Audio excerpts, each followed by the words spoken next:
విశ్వనాథ సత్యనారాయణ శాస్త్రి గారి నవలలు ఇతర విషయాలు తెలుసుకుందాం. ఏకవీర నవలలో ఏమున్నదయా అంటే మధుర నాయక రాజుల ఇతివృత్తం ఉన్నది. మధుర నాయక రాజులు. కడిమి చెట్టు నవలలో ఏమున్నదయా అంటే పల్లవుల యొక్క ఇతివృత్తం ఉన్నది.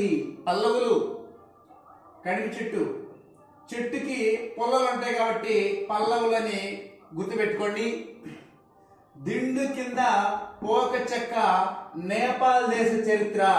ఈ పోక చెక్క అనేది నేపాల్ దేశానికి సంబంధించిందని గుర్తుపెట్టుకోండి.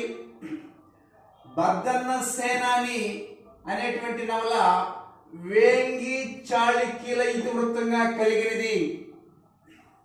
అలాగే హాస్య నవల ఏది విశ్వనాథ గారిది అంటే విష్ణు శర్మ ఇంగ్లీష్ చదువు హాస్య నవల.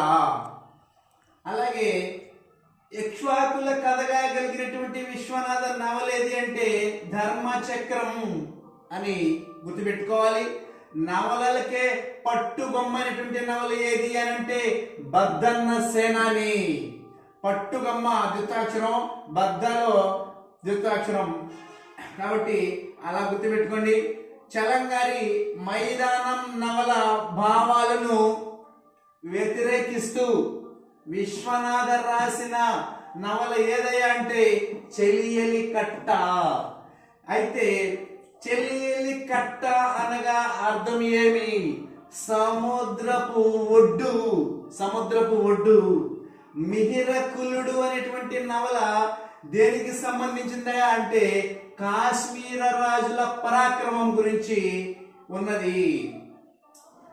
అయితే మయూరుడు అనేటువంటి పాత్ర కలిగినటువంటి నవల ఏది అంటే కడిమి చెట్టు.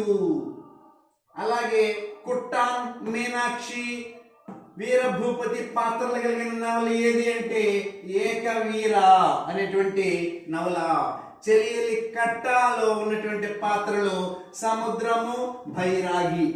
అయితే కులం కంటే గుణం ముఖ్యమని చెప్పేటువంటి విశ్వనాథ గారి నవల ఏదయ్యా అంటే వీరవల్లుడు. ధన్యవాదాలు.